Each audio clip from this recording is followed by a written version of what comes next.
মাসখানেক আগে মারা গেছেন বাবা।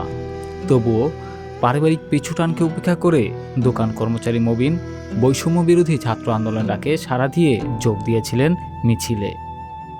সেখানে পুলিশের ছোড়া গুলিতে 2 চোখের দৃষ্টিশক্তিসহ হারিয়েছেন 1 কানের শ্রবণ শক্তি। বর্তমানে অর্থের অভাবে বন্ধ রয়েছে মবিনের চিকিৎসা। শরীয়তপুরের ডামুইড্যা উপজেলার বড় সিধুলকুড়া এলাকার মৃত মোজাম্মেল হোসেন ও নাজমা বেগম দম্পতির ছোট ছেলে মবিন।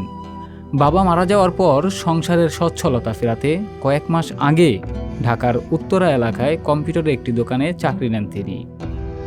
দেশজুড়ে যখন বৈষম্য বিরোধী ছাত্র আন্দোলনে উত্তাপ ছড়াচ্ছে, তখন পরিবারের কথা উপেক্ষা করে শিক্ষার্থীদের সঙ্গে মিছিলে অংশ নিয়েছিলেন মবিন। 18 তারিখ সকাল 11টা বাজে মিছিল আসে।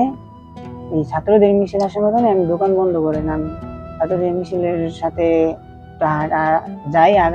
আগানোর পরে সামনে থানার সামনে যাওয়ার পরেই কোথা থেকে জানি থানার ভিতর থেকে গুলি মারছে, সাইডে তো জানি লুকায় গুলি মারছে, পুলিশে মারছে চিটাগুলি। লাগার সাথে সাথেই আমি চোখে আর দেখতে পাই না, কানের ভিতরে করে আওয়াজ হইতেছিল। একজন ছাত্ররে ডাক দিয়েছি আমি, মাথা ধরিয়া বসা। ডাক দেওয়ার পরে একজন ছাত্র আমার টান দিয়ে ডান হাত বামা টান দিয়া দূরে নিয়ে গেছে। দূরে নেওয়ার পরে 10-12 জন ছাত্র মিলে ধরছে, ধরে আমার গেঞ্জি খুলে মাথা বাঁধ দিছে। বাঁধার পরে রিক্সায় উঠেছে 10-12 জন মিলে রিক্সা উঠে আমার একজন ছাত্র আমার সাথে গেছে।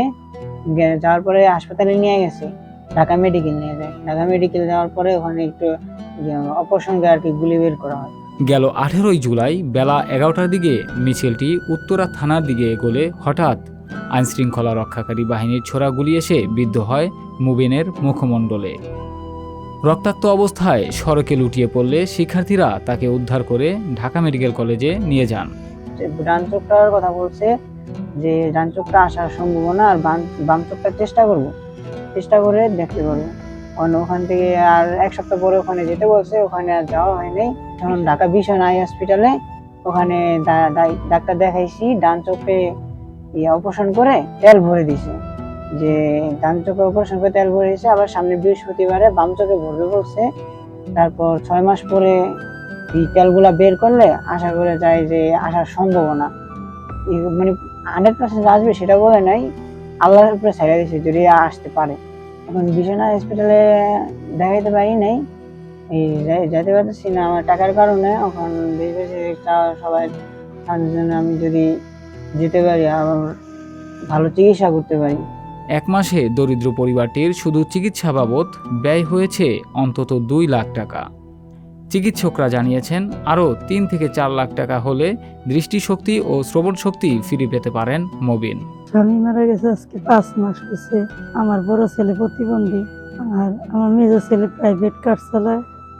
যেই টাকা পয়সা রোজগার করে তাতে কোনো রকম আমাদের সংসার চলে গেছিল। ওই ছেলেটারে দিছিলাম কাজে, সেখান থেকে ছাত্রদের সাথে মিছিলে গিয়ে 2 চোখই আমার যা সমর্থ কুলাইছিল আমি 1 চোখ চিকিৎসা করাইছি বিশনাই হসপিটালে। এখন আর আমি পারতাছি না, তাই সরকারের কাছে আমার আবেদন যে ওর যত যেখানে নেওয়ার লাগে ওর চিকিৎসাটা যেন আমি পাই। তো ও দীর্ঘদিন ঢাকাতে চিকিৎসাধীন ছিল, কিন্তু যখনই ওর আম্মুর গয়না বেচে চিকিৎসা আর করাইতে পারলো না, গয়নার টাকা সবকিছু শেষ হয়ে গেল, পরিবারের সব সম্বল শেষ, তখনই ওকে বাড়িতে নিয়ে আসা হলো। এখন ও চাইতেছে এবং আমরা সবাই চাইতেছি যে আমাদের ভাইদের চিকিৎসা হোক, আমার ভাইটার চিকিৎসা হোক, আমার ভাই যেন দৃষ্টিশক্তি ফিরে পায় এবং পৃথিবীটা আবার নতুন করে দেখতে পারে। তো আমরা চাই দেশবাসীর কাছে আমাদের একটাই আবেদন, আমার ভাইটার চিকিৎসা হোক। আমার ভাইটাকে কতদূর নেওয়া লাগে ততদূর আপনারা নিয়ে যান।